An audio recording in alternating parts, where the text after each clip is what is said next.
My stepmother tried to force me to marry a deadbeat. I refused, so my whole family threw me out.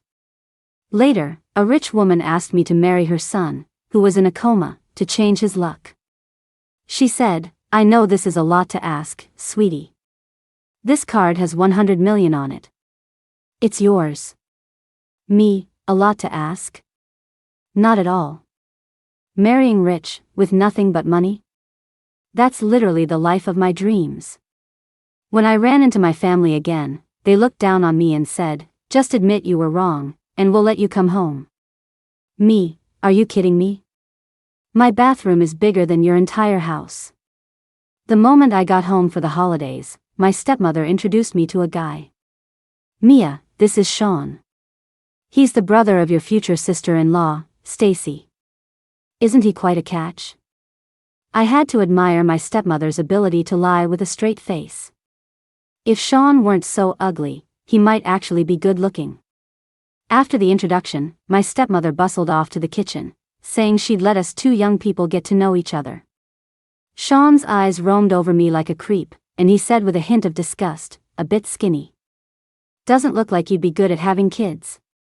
I'm an only son. If you want to marry into our family, you have to give me a son first. As for a bride price, I'm not paying one. I'm sure you're not a materialistic girl. You're marrying me for me, not for my family's money. But you'll have to bring a dowry, of course. After all, you'll be living off me once we're married." I was stunned. I had never met someone so utterly shameless. The sound of his scheming was so loud it was giving me a headache. I smiled sweetly.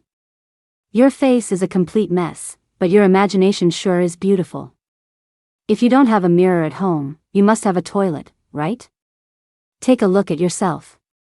With your bald spot, beady eyes, and bulbous nose, you should consider it the blessing of 8 lifetimes that I'd even look your way. And that's only if I were blind, of course. Also, that's enough." I was only halfway through my takedown when Sean, red-faced and furious, cut me off. "Getting worked up already?" I said, popping a cherry into my mouth. "Your family might spoil you, but I'm not going to put up with your crap." Realizing he couldn't win an argument with me, Sean stood up and shot back, "Let me be honest. You'll marry me whether you want to or not. Your parents have already arranged it. It's the only way they can cut the dowry for my sister in half." I froze. A massive wave of anger washed over me. My family wasn't introducing me to someone they were selling me off. But if they wanted to sell me, they'd have to see if I'd agree to it. Fuming, I channeled my rage into my appetite and polished off the entire huge bowl of cherries. A little while later, my dad came home with my brother and his girlfriend, Stacy. Stacy and her brother were from out of state and had decided to spend the holidays at our house this year. My stepmother welcomed them warmly. Come in, come in. Have some cherries. Where did the cherries go?" I said nonchalantly, "Oh, I finished them." My stepmother's face darkened instantly.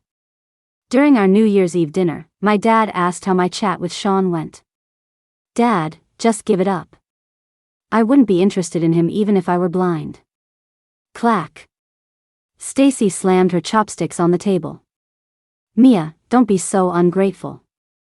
You're what, 25? A woman's value plummets after that.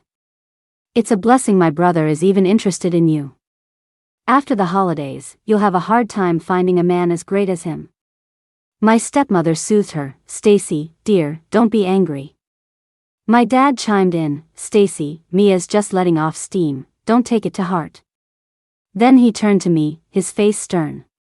"Mia, apologize to Stacy and her brother right now." I looked at my dad, disappointed. Before he married my stepmother, he promised me that even if they had a child together, he would always love me the most. But everything changed after my brother, Zach, was born. My dad made me move out of my room to give it to my brother, claiming my room had better light. When Zach got older, he started taking my toys. When he got a little older than that, he'd cut up my clothes, rip my homework, and find ways to antagonize me at every turn. My dad always said the same thing: I was the older sister, so I had to give in to him. After all these years, I finally understood. In his heart, a son was more important than a daughter.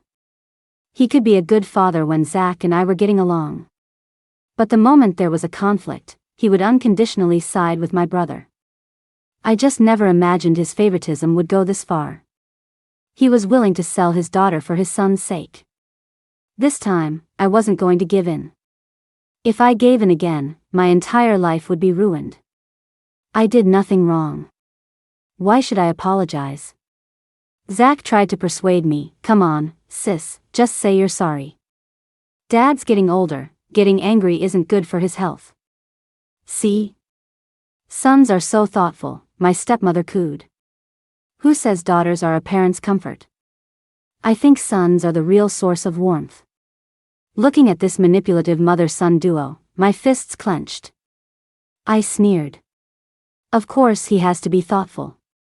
If my dad bought me a car and a house and was willing to sell his son to raise my dowry, I wouldn't just be a source of warmth. I'd be a full-blown furnace, ready to burn him to ashes. You, my dad sputtered, furious. How can you be so ungrateful? I found you a good match. Your future is secure. Would I ever do anything to harm you? Exactly, my stepmother added, playing along. Don't you know Sean works at Hayes Corp? People would kill to get into that company. If you marry Sean, our families will be even closer. Hayes Corp? The minimum requirement to work there was a college degree. If I remembered correctly, Sean didn't even finish middle school. He couldn't even be bothered to come up with a believable lie. I shot back, if he's such a great catch, why don't you marry him? In fact, if you marry Sean and your son marries Stacy, then you'd really be keeping it all in the family. Seeing that they were about to gang up on me, I didn't give them the chance. I stormed back to my room and slammed the door. Of course, before I left, I flipped the dinner table. If I wasn't eating, nobody was. I couldn't stay in that house any longer. I checked my phone. The earliest train to the city where I worked was at 6 in the morning. I planned to leave this disgusting house first thing in the morning and never come back. But what happened next was far beyond my expectations. I never imagined my family could be so shameless. They nearly ruined my entire life. Around 10 o'clock that night, I went to the bathroom. When I returned to my room, I smelled a sharp, smoky odor. It was the same smell I'd noticed on Sean. He was in my room. The thought had barely formed before I twisted the doorknob, trying to get out. But it was too late. Sean, who had been hiding in a corner, lunged at me, pinning me against the door. The door I had just opened was slammed shut. I glared at him. Sean, do you have any idea what you're doing? Sean chuckled. Of course I do. And I suggest you don't struggle. Your parents know exactly what I'm doing in here. Impossible. You think your dad loves you that much? This was his idea. He said once it's done, you'll have no choice but to accept it. The way Sean spoke, his tone and expression, was exactly like my father's. I had to believe him. I was shaking with rage. Sean's grotesque face got closer and closer. Ugh. A fierce look flashed in my eyes. I grabbed the trophy from my desk and, with all my strength, smashed it over his head. As they say, knowledge is power. Blood poured from Sean's head as he staggered and collapsed onto the floor. I wasn't done with him. I stomped on his family jewels and ground my heel in for good measure. He likes committing crimes, does he? I'll just confiscate his equipment. Let's see how he gets it up after this. Reeling from the successive blows, Sean howled in pain. But he still ran his mouth. You bitch, just you wait. He flailed, trying to grab my arm. I picked up the utility knife I had ready and stabbed it into the palm of his hand. I'm a rose with thorns. Did he really think he could touch me? After getting hurt a few times, he didn't dare try anything physical again and just started cursing at me. I pulled out the sewing kit from my drawer. Your mouth is so filthy, I don't mind sewing it shut for you. He knew I wasn't just making an empty threat. I would actually do it. He shut up. The commotion in my room finally drew my dad and the others. Stacy pounded on the door. Brother, what's wrong? Sean's eyes lit up as if he'd seen his savior. Stacy, help me. My dad called through the door, Mia, don't do anything stupid. His fake concern made me sick. He didn't stop Sean when he was about to assault me. In fact, he helped plan it. But now that I was defending myself and had Sean beat, he suddenly decided to intervene. He wasn't worried about my safety. He was worried I'd hurt Sean too badly. Stacy would hate our family, and my brother's marriage to her would be off. My brother was crazy about Stacy and would definitely throw a fit. It wasn't that my dad cared about me, he cared about my brother. I glanced at Sean lying on the floor. After I contacted a friend, I opened the door. When Stacy walked in and saw the miserable state her brother was in, her eyes turned red with fury. Seeing that he had backup, Sean's arrogance returned. What are you waiting for? Grab this bitch. I'm going to teach her a lesson. My family didn't move. They were the ultimate hypocrites. No matter how ugly things got behind the scenes, they didn't want to burn bridges with me publicly. I said coldly, you dare touch me, and see what happens. I just sent a message to my friend. If I don't call her in 5 minutes, she's calling the cops. It's New Year's Eve, and I don't mind sending you all to jail for the holiday. I glanced at my stepmother. Weren't you always complaining that I didn't give you my salary to manage? Well, I'm offering you a great new gig with free room and board. Don't say I'm not generous. At my words, their faces all turned black. My threat made Stacy hesitate. She glanced at my brother, Zach, and said resentfully, my brother is beaten up like this, Zach. You have to give me an explanation. Otherwise, our engagement is off. Zach panicked. Mom, Dad, I can't break up with Stacy. My stepmother made a snap decision. Mia, get out of this house right now. The family doesn't have an ungrateful daughter like you. I clutched my suitcase tightly and looked at my dad. Do you have anything to say to me? My dad, probably out of guilt, looked away, unable to meet my eyes. Mia, you were definitely in the wrong today. My eyes welled up with hot tears, but I laughed. Fine. The moment I stepped out of the house, I knew that from now on, I no longer had a home. I looked up at the sky. There wasn't a single star. They say people become stars when they die. What bad luck. I couldn't even see my mom on New Year's Eve when I wanted to. But maybe that was for the best. I didn't want her to see me in such a pathetic state. But I missed her so much, her warm hugs, her gentle voice, and the faint, reassuring smell of laundry detergent on her clothes. This winter felt so cold. I rubbed my arms. But it's okay. Spring will be here soon. As I reached the bottom of the building, a distinguished-looking woman in a mink coat called out to me. Excuse me, are you Mia? You are? The woman had a kind face. It's cold out here. Let's go to a nearby coffee shop to talk. Okay. The woman explained why she was there. She was Mrs. Hayes, the wife of the chairman of the famous Hayes Corp. Her only son, Ethan Hayes, the heir to Hayes Corp, had recently been in a car accident and was now in a coma. No one knew when he would wake up. As a last resort, she had consulted a fortune teller for him. The fortune teller said that this ordeal was fated for Ethan. If he could find someone whose astrological charts were a perfect match and marry them, the crisis would naturally resolve itself, and he would wake up. I asked, are you saying I'm the person with the matching chart? Mrs. Hayes nodded. I know it's a huge thing to ask, to have you marry a man in a coma. But don't worry, I will make it worth your while.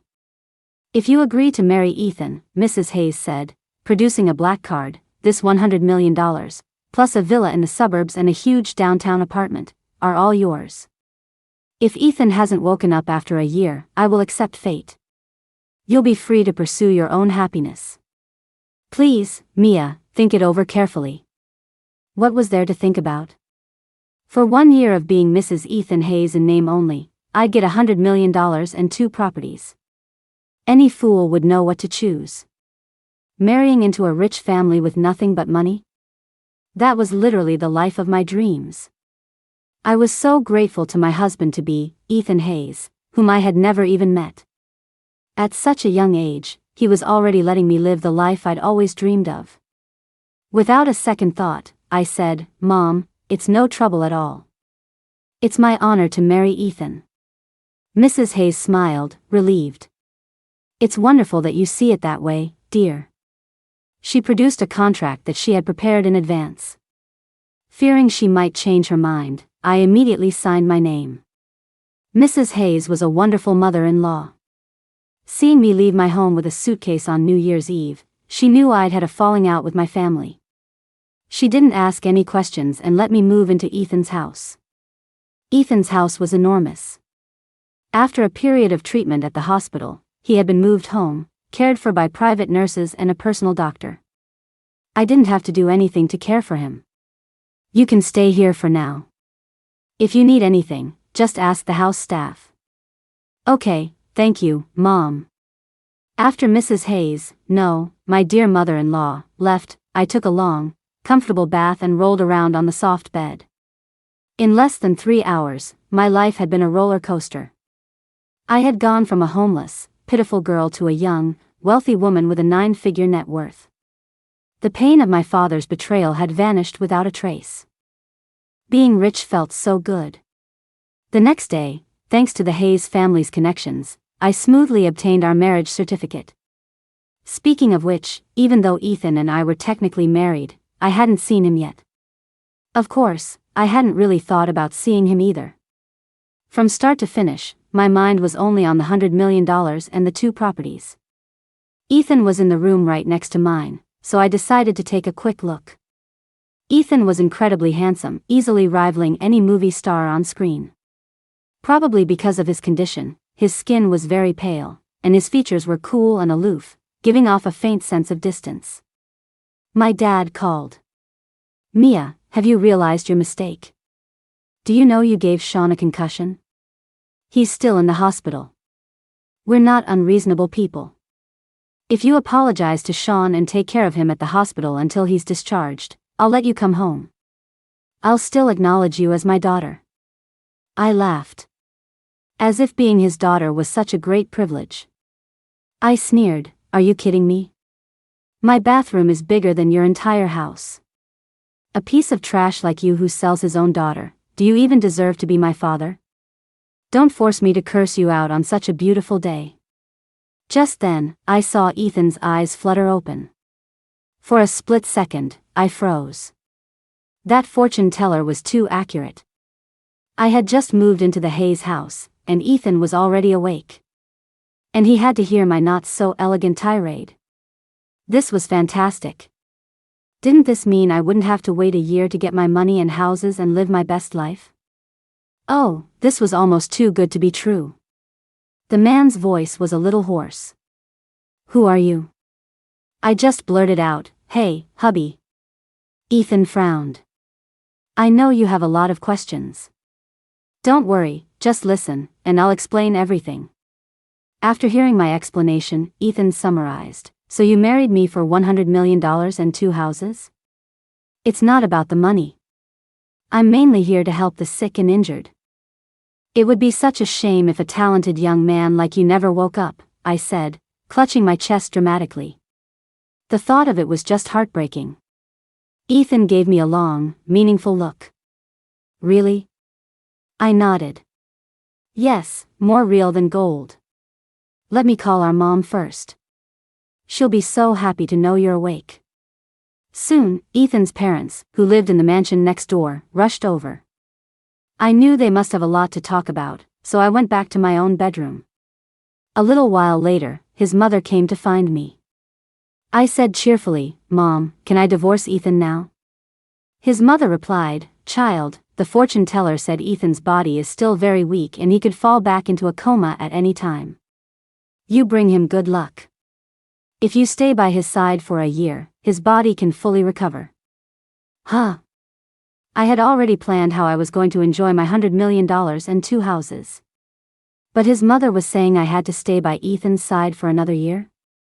From the doorway, Ethan's cool voice drifted in. Mia, I thought you liked helping the sick and injured. What, you don't want to help me now? I looked over and saw Ethan in a wheelchair, his gaze on me icy. I had really shot myself in the foot. But I wasn't an ungrateful person. Without Ethan, I wouldn't have had the chance to become a rich woman. I nodded. Of course, I'm willing. I'll just think of it as delayed retirement and work for 1 more year. And so, my life with Ethan officially began. Although Ethan was awake, his body hadn't fully recovered. He needed a wheelchair to get around and had a dedicated caregiver. I didn't have to do anything, I was just his little accessory. When the nutritionist brought Ethan his meal, she would bring one for me too. When the physical therapist helped Ethan with his exercises, he would give me a massage as well. When the staff took Ethan out for some fresh air, I would tag along for an outing. A month later, I wasn't sure if Ethan had improved, but my complexion was certainly much rosier. I suddenly thought that maybe staying by Ethan's side wasn't so bad after all. During this time, before the holiday season was even over, my manager started hounding me to come back to work, without triple pay. His exact words were, "Young people need to push themselves. The company is giving you a chance to grow, you should be grateful." I shot back, "This blessing is all yours, you want it?" The manager got angry. "What kind of attitude is that? If you've got the guts, then don't come back to work." Fine by me. He was sure I would cave. I worked in a different city, with no friends or family to rely on. He knew I desperately needed this job to support myself, so he exploited me constantly. What he didn't know was that I was already planning to quit. I was just going to stick it out for 2 more months after the holidays to get my year-end bonus. I had even lined up my next job, no overtime and double the salary. But now that I was a wealthy woman with $100 million, I couldn't care less about that chump change. The manager was stunned. "Are you really not coming back to work?" "That's right. I have more important things to do now." As for what was more important, that was obviously eating, drinking, and having fun with Ethan. After I hung up, I realized Ethan was standing right behind me. I jumped. "When did you get here?" "Just now." I knocked. I had been in a heated argument with my manager and hadn't noticed anything else. Ethan looked at me with a complex expression. "Are you really quitting your job for me?" I paused. Then it hit me. My comment to my manager, "I have more important things to do now," must have given Ethan the wrong idea. He probably thought I was quitting to take care of him. Pretty much. If I didn't stick with Ethan, where would I get this amazing life of doing nothing? So, rounding it up, I basically did quit for Ethan. Ethan pressed his lips together. "There's a gala tomorrow night. I need you to accompany me." He added, "The chef there is excellent. I think you'll like the food." I grinned. No problem. I thought all I had to do at the party was eat and drink. Turns out, I was a little too naive. The gala was bustling. Since Ethan was recovering from a serious illness, many people came over to offer their well wishes. Among them was Ethan's arch-nemesis, Chad. Chad picked up a glass of red wine and sneered, "Well, if it isn't Mr. Hayes. Haven't seen you in a few days. Why are you in a wheelchair? Do you need someone to help you in the bathroom, too?" As he spoke, he glanced down at Ethan's lap.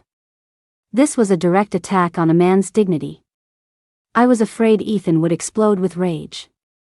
But Ethan's expression remained as calm as ever, as if nothing the other man said could touch him. "You don't need to worry about me," Ethan said, glancing at Chad, his tone perfectly level. "I heard your latest investment failed, your girlfriend left you, and your dad just had another son." Each of those 3 statements was more devastating than the last. Chad's face turned crimson with rage and embarrassment. "You shut your mouth." Ethan smirked and gave him a look. "Chad, before you worry about me, maybe you should get your own life in order." Then Ethan said to me, "Mia, let's go to the dessert table. The pastry chef here is very good." I was here for the food, after all. At his words, I happily started pushing Ethan toward the desserts. I hadn't taken 2 steps before a glass of wine was splashed all over Ethan. Dark stains appeared on his custom-tailored suit. Ethan was surprisingly calm. He stared at the stain, his expression unreadable, as if a storm was brewing beneath the surface. Chad laughed maliciously. "Oops, my hand slipped." "Hand slipped?" "My ass." It was obviously intentional. I grabbed several glasses of champagne from a nearby waiter's tray and poured them all over Chad's head. Chad's eyes widened in anger and shock. "Are you crazy?" I said without a hint of apology. "Oops, my hand slipped too." Ethan was my cash cow, my golden goose. Who was this guy to mess with him? More importantly, if Ethan's health didn't improve after a year, I'd probably have to stay by his side even longer. As a worker, the one thing I hated most in this life was overtime. Anyone who tries to harm Ethan can just die. Having been humiliated so publicly, Chad was furious. He raised his hand as if to strike me. "You dare lay a single finger on her?" Ethan lifted his gaze. His eyes were cold, and his voice was like ice. Even though he was sitting, his presence was incredibly intimidating. I froze. Was Ethan angry? Chad had insulted him, and he wasn't angry. But Chad was about to hit me, and now he was furious. I was so moved. What an amazing boss, protecting his employees like this. I was officially in love. At his core, Chad was just a coward who only knew how to party. Faced with a man like Ethan, who was ruthless in the business world, he lost his nerve. Chad stuck his neck out and muttered, "You're lucky I don't hit women," before scurrying away in embarrassment. I pushed Ethan to a private lounge and called the driver to bring a clean set of clothes. While we waited, I dampened a towel to wipe the wine stains from his face. "I'll do it myself." Ethan took the towel from my hand. A boss who likes to do things himself. I loved him even more. Ethan slowly wiped the stains from his face before speaking. "Mia, you don't have to go that far for me. I have plenty of ways to deal with his pathetic tricks." I replied without thinking, "No way. Seeing you get hurt is worse than death for me." After all, if he got hurt, it might mean I'd have to stick around even longer. And I did not want to work overtime. Ethan gave me a long, deep look. After a long moment, he said, "Mia, I won't let you down." His voice was soft, like a lover's whisper. I flashed him a brilliant smile. "Don't you forget you said that." After all, bosses are masters of one thing, making empty promises. A few days later, Ethan said in a tone that suggested he was doing me a favor, "Mia, you quit your job for me a while back. I had my assistant create a position for you at Hayes Corp, same as your old job. You can start this Monday." Seriously, what working person actually likes to work? I had heard that Hayes Corp paid well and had great benefits, but the pressure was also immense. Before, I didn't have a choice. Now, I just wanted to be a freeloader. I gave Ethan a resentful look, thinking, "I went to bat for you at that gala, and you swore you wouldn't let me down, and now you're repaying my loyalty with this?" I said reluctantly, "If I go to work, how will I take care of you?" Ethan looked down at his documents. "I've been recovering well lately, and it's time for me to go back to the office. We'll be in the same building, so you can still help me. But, I want to be able to see you all the time." Ethan raised an eyebrow. "You can't bear to be away from me?" I nodded like a pecking chicken, my big, sincere eyes blinking at him. To keep my freeloader lifestyle, my pride was a small price to pay. Ethan looked away. "We'll see." He wheeled himself away, the tips of his ears slightly red. In the end, Ethan made me his personal assistant. On my first day of work. To avoid any resentment from my new colleagues, I announced to Ethan's other assistants, "Hi everyone, I'm Ethan's wife." They all looked at Ethan in unison. They couldn't quite figure out how Ethan came back from a car accident with a new wife. Ethan nodded. That's right. Mia is my wife. As soon as he said that, the hostility in their eyes vanished. As a fellow worker, I know how workers think. Nobody likes it when someone gets parachuted into a job, especially when they're close to the boss. By making it clear I wasn't there to take their jobs, but was, in fact, their boss's wife, their attitude toward me immediately softened. The assistants smiled at me. Nice to meet you, Mrs. Hayes. Then they asked, Mrs. Hayes, what made you decide to come work at the company? Ethan answered for me. Mia was worried about my health and insisted on being my personal assistant so she could look after me. He sounded troubled, but the corner of his mouth was turned up in a slight smile. Was Ethan showing off our relationship? Wait, isn't this a contract marriage? Do we even have a relationship to show off? The assistants took turns praising how considerate I was, which made me feel a little guilty. Ethan, however, just smiled and accepted all the compliments. Finally, he instructed them, Mia is here specifically to take care of me. Unless it's something particularly important, don't bother her. The assistants all nodded in understanding. So this is what it feels like to have connections. This is awesome. I looked at the handsome Ethan beside me. It was really hard not to love a boss like this. Personal assistant was just a title. In reality, it was just another way for me to openly live the freeloader life by his side. If you asked me what my biggest improvement was after spending so much time with a brilliant CEO like Ethan, I could proudly tell you, my gaming skills had leveled up dramatically. During this time, there was a small incident. I discovered that one of the janitors in the Hayes Corp building was Sean. I remembered how my stepmother had said he worked at Hayes Corp, with an air that implied I was lucky to have him. I had thought it was strange back then, since the minimum requirement for employees was a college degree, and Sean hadn't even finished middle school. Now it all made sense. Sean had no looks, no class, and no future. Marrying him would have been nothing but misery. My life would have been ruined. The thought that my own father would sell me to a person like that for money. I felt nothing but hatred for him, not a single other emotion. A few days later, my stepmother called. Her voice was frantic. It's terrible. Your father has cancer. You have to come to the hospital right away. She added, and don't forget to bring money. The doctor said we need $1 million to treat him. I raised an eyebrow. That last sentence was the real point, wasn't it? My voice was calm. If Kenneth is sick, you should call Zach. Why are you calling me? Are you getting senile? Did you forget what you told me on New Year's Eve? You said the family didn't have a daughter named Mia anymore. My stepmother gave a hollow laugh. I was just angry. Besides, Kenneth is your father. How can you call him by his name? He doesn't deserve to be called father by me. She started trying to guilt-trip me again. Mia, he's still the father who raised you. You can't just abandon him. I laughed softly. I'm his biological daughter, and he didn't care if I lived or died, did he? On New Year's Eve, he let a man try to assault me. Is that something a father does? I hung up and blocked my stepmother's number. If I guessed correctly, my father wasn't sick at all. They were cruel, but they weren't stupid, they were cunning.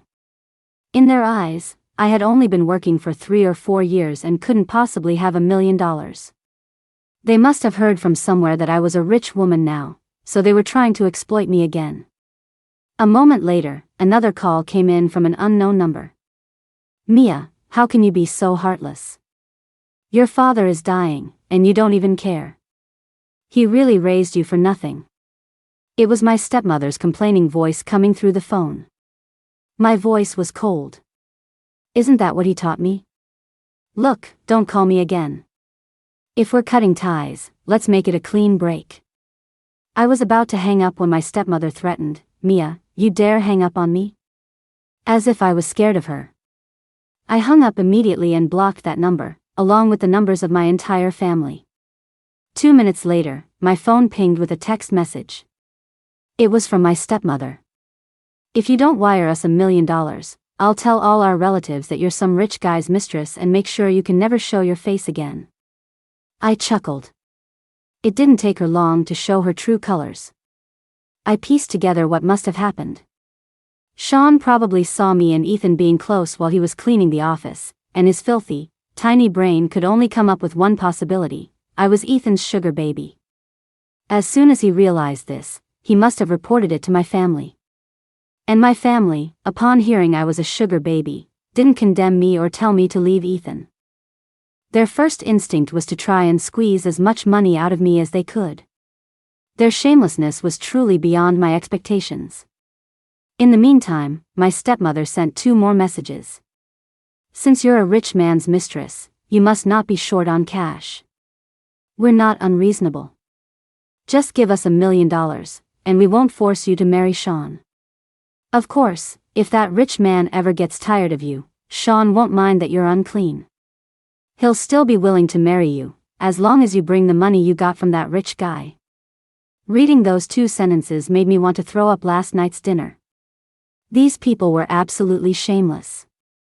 I replied, "Dream on, you pack of morons." I blocked their numbers again. The world was quiet once more. But I knew in my heart that they were like a swarm of locusts. They wouldn't stop until they had bled me dry. Sure enough, after I shut them out, they came up with a new scheme the very next day. That day, I went downstairs to pick up some bubble tea I had ordered. From a distance, I saw a crowd gathered at the company entrance, looking like there was a spectacle to see. As an avid fan of drama, I went over to take a look. The first thing I saw was Sean's sleazy face. Standing next to him was my shameless family. They were holding a banner that basically said Sean's fiancée had been stolen and was now the mistress of the Hayes Corp CEO, and Sean was here to demand justice. What a pain. The drama I was watching was about me, and it was a rotten one. Sean had sharp eyes and spotted me as soon as I got close. He started shouting excitedly, "That's her. She's my fiancée." The crowd of onlookers turned to look at me, their malicious, judging stares making me very uncomfortable. My family saw me and immediately surrounded me. "Mia, you're coming home with us. You've already made a mistake, you can't keep going down this path. Mia, it's not too late to turn back." They all put on a fake display of concern for me, which made me sick. "Kenneth, do you remember what you promised my mom before she died? That you would take good care of me?" I had probably given up on him completely, because when I asked this question, I was much calmer than I expected. There was no disappointment, no pain. It was as if I just wanted an answer. Kenneth, my father, looked guilty and couldn't meet my eyes. "Didn't I provide for you, feed and clothe you, and raise you properly?" My stepmother chimed in, "And what was the result? You're a thankless brat. Your brother needed your help, and you refused. Now you've brought this shame upon us." My father, emboldened by her words, added, "That's right, Mia. The reason we're in this mess isn't my fault. It's because you're too selfish." I laughed in disbelief. Weren't they the selfish ones? They were willing to sacrifice my entire life's happiness just so Zach could get married. There was one thing I still didn't understand. What good does ruining me do for you? What they wanted was my money. By angering me like this, weren't they making it even less likely they'd get any? Zach leaned in and whispered in my ear, "You're resourceful enough to hook up with Ethan Hayes, so you can definitely hook up with someone else. We just want money. Give us $1 million, and we'll never bother you again." He paused, his tone full of threat. "Otherwise, don't blame us for getting in the way of your payday." Their shamelessness far exceeded my imagination. Sean was still shouting, "Mia, come back with me. I won't mind that you're unclean. We can have a good life together." I threw the 2 cups of bubble tea in my hand right at his face. "Shut up. In what universe are you my fiancé? And you people really thought this would work, trying to smear my name like this? What they're saying is all lies." I was about to clarify when my stepmother interrupted me. "How is what we're saying a lie?" She turned to the crowd. You're all Hayes Corp employees. You must have seen Mia and Ethan together all the time these past few days. The employees nodded. My stepmother continued, I heard that Ethan has given Mia a lot of money. If that's not being a sugar baby, what is it? You don't think they're actually dating, do you? The only people who knew Ethan and I were married were his assistants. After my stepmother's analysis, the employees looked at me with a new level of disdain, clearly believing her. I remained relatively calm. Since talking was useless, I wasn't going to waste my breath. I decided to hire a lawyer and sue them for slander, send them to jail for a few days. These people wouldn't learn their lesson until they suffered some consequences. Just then, Ethan's cool voice came from behind me. Mia is my wife. A large, warm hand took mine. I turned my head and saw Ethan.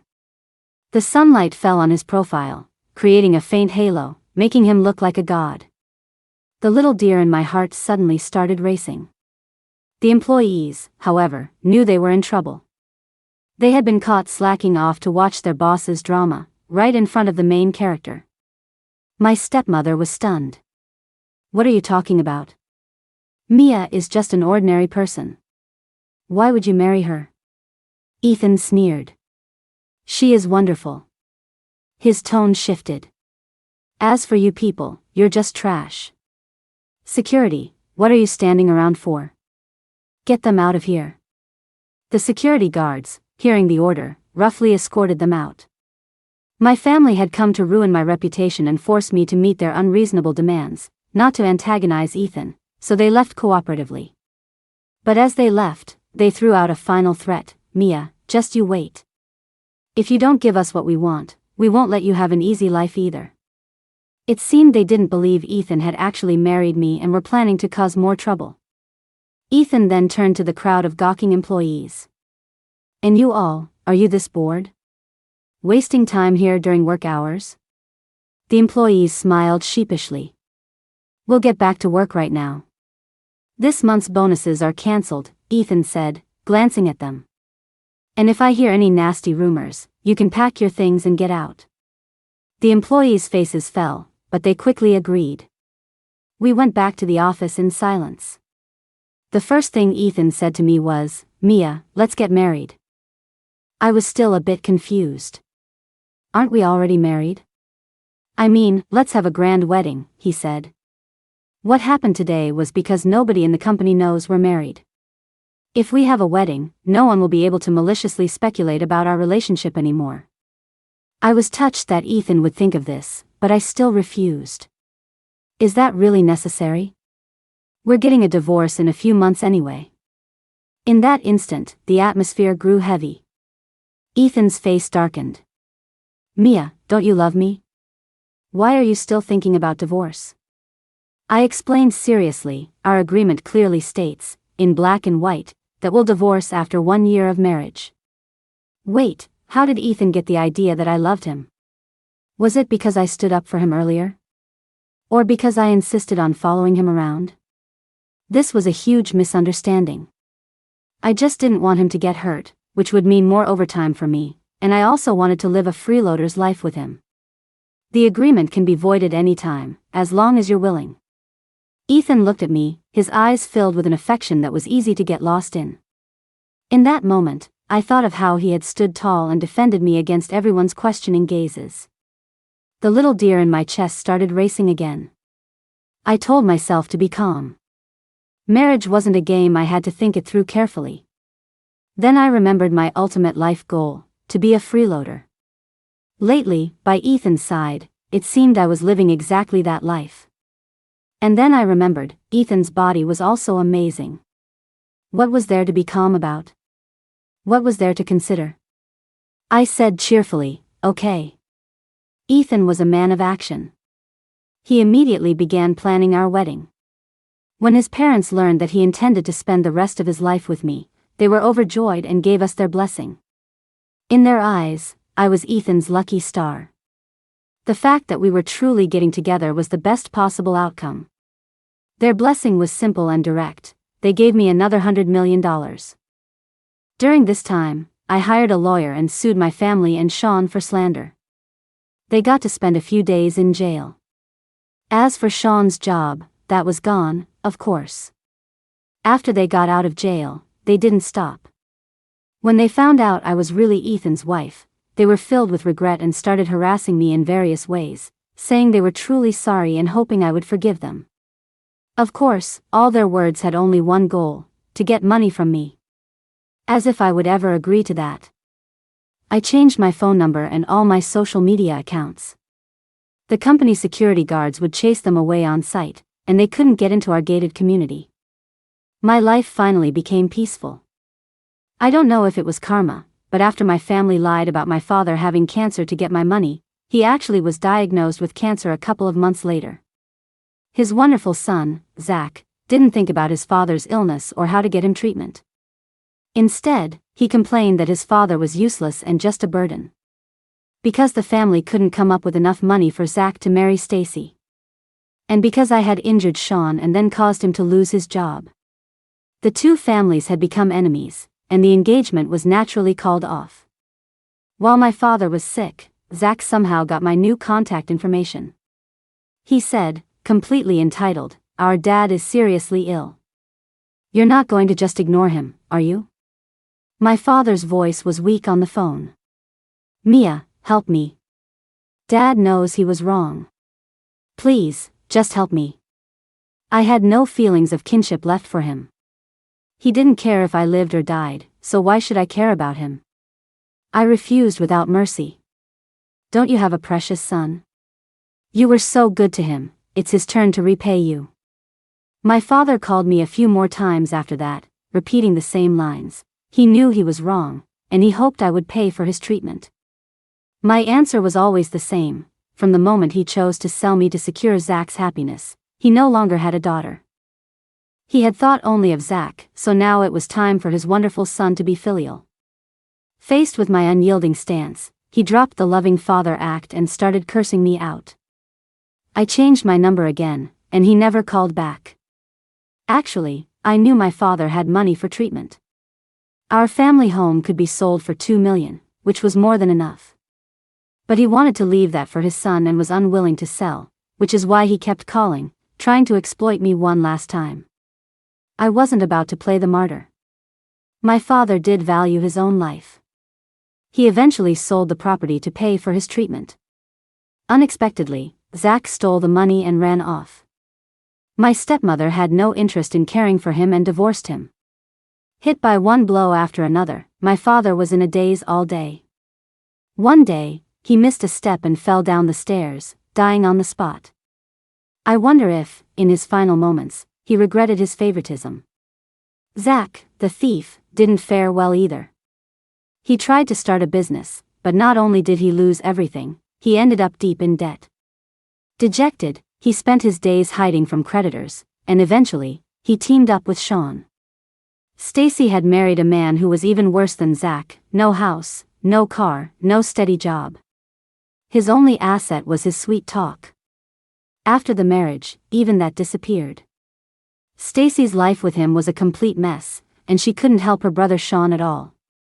Zach, drowning in debt, and Sean, jobless and desperate, decided to team up for a big score. As everyone knows, the get-rich-quick schemes are all written in the criminal code. They ended up landing themselves in prison. My stepmother was in her 50s and hadn't worked since marrying my father. She had hoped to rely on Zach, but he had gotten himself thrown in jail. She couldn't very well go rely on him in prison. She cried so much over what happened to Zach that she nearly went blind. She found a job as a cleaner to barely support herself. 6 months later, I got married. The wedding was, just as Ethan had said, incredibly grand. On our wedding night, the stars were very bright. I think my mother must have seen it too, that her daughter was now very happy. And Ethan's body had completely recovered. The car accident left no lasting effects. The proof was that the lights in our bedroom stayed on all night, only going out just before dawn.